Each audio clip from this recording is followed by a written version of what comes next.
Okay, so we're moving into some nostril breathing practices, and we're going to integrate the diaphragm with this. Okay, so the diaphragm is going to be pumping the whole time. We're going to be breathing through the nose the whole time.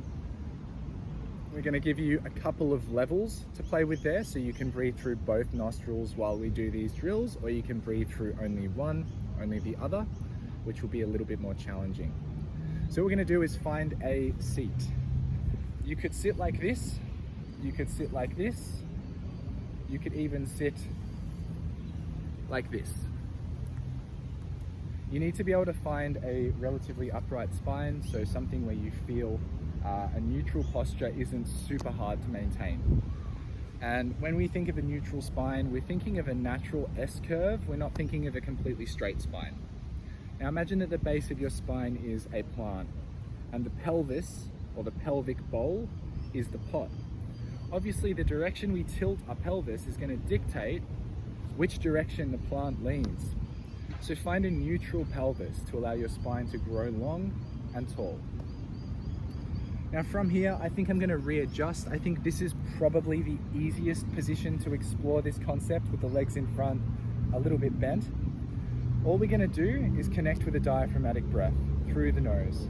Okay, so placing the hands on the abdomen, we're going to feel the low ribs and the belly expand together. The trunk operates as one big barrel, expanding as one piece, not chest, not belly, nowhere in particular, but more everywhere at once. Breathing in and breathing out. Now the challenge on the exhalation is not to lose pressure. So breathing in, it's kind of easy to make yourself big, fat, happy. Breathing out, often we do this, and we can just lose the lower abdomen pressure. So when you breathe out, I want you to be conscious of your rib cage constricting and dropping as your diaphragm shrinks in. And that constricting and dropping is going to maintain a little bit of downward pressure into your abdomen to help you stay stable and tall. Okay, so breathing in, and then we shrink, breathing out. And as I breathe out, I compress the air down a little bit, and I maintain a little bit of fatness or ballooniness in my belly. Not excessive, but not empty. All right, so that's how I want you to breathe during this drill. The next thing is we're going to start leaning back a little bit, okay? Same breath, and all we do is start to lean back. And straight away you'll notice when you lean back, the abs come on, okay? Just naturally. So lean back slightly, you might feel your hip flexors too. If your hips are feeling super pinchy or gross, you can bring your knees out to the side, but I need you to stay active through your abs. And while you're doing this, I want you to visualize that you're drawing your crests of your pelvis, your iliac crests, in towards the center. I want you to visualize that your ribs are coming wide and your sternum and midline are rolling in towards yourself, towards your spine. This is not the same thing as pulling the belly in.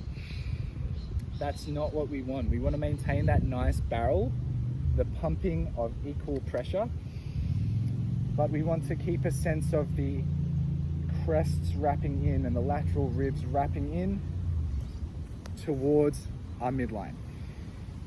Take a rest if you need. You can pause the video if you're finding this is too much and you need to reset. It's about quality, okay?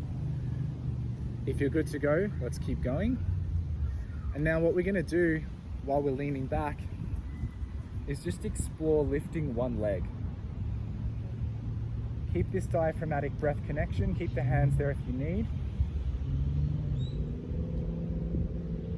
Just for 3 breaths.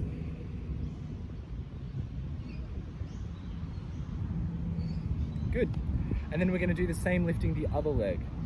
And we're pressing through the sit bones here because we still want, although we're leaning back, we want that plant pot to feel grounded. If we're on the butt or we're not through the sit bones, then we're in a curve. We want a nice neutral kind of plant, okay? So lean back, lift the other leg, 3 breaths. Wrapping inward.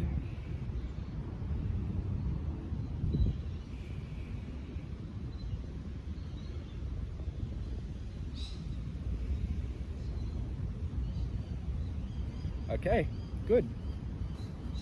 Now, did you notice any kind of ridge through here? What can happen is you almost end up with like a little bit of a ridge popping out like this down your center. Okay, maybe you can see that. We want to wrap in to make that pull towards the spine. Okay, so using the width and wrapping in, so now the ridge is gone, my line is back. This might not be something that you can see if you don't have low body fat, but it is something that you can feel with your hands. And it's key because we're creating pressure through diaphragmatic breathing. We need to be able to direct that pressure in a balanced way. Now, if we don't maintain this sense of the sides wrapping in, what can happen is that pressure can feel like it's spilling forward through the umbilicus or the belly button, through the groin or through this center line. And for people who have had hernias or hernia repairs, this is often a pattern that needs to be overcome and corrected. The same thing can happen during pregnancy or childbirth when we get this sort of diastasis recti. I think that's the term, but essentially it's the splitting of the abdomen, which means that soft bits on the inside press through. All right, so when you're doing this, when you're leaning back, is a great opportunity to practice keeping this midline connection. And if you start to lose it, you're just gonna have to sit up more until you can regain it, okay? And then over time, what we can do is begin to lean back more, but we will still be maintaining this sense of connectedness through the midline and width wrapping in through the ribs. So, if you want to level that up, if you want to take that further, all you do is you lean back further. You can do longer leg lifts. You can lift both legs so that you're in a sort of boat. You can take it to a hollow position. Being aware of that midline not spilling. And then finally, you can cover one nostril, breathe through one nostril so that the diaphragm is working harder beneath that abdominal wall of muscle.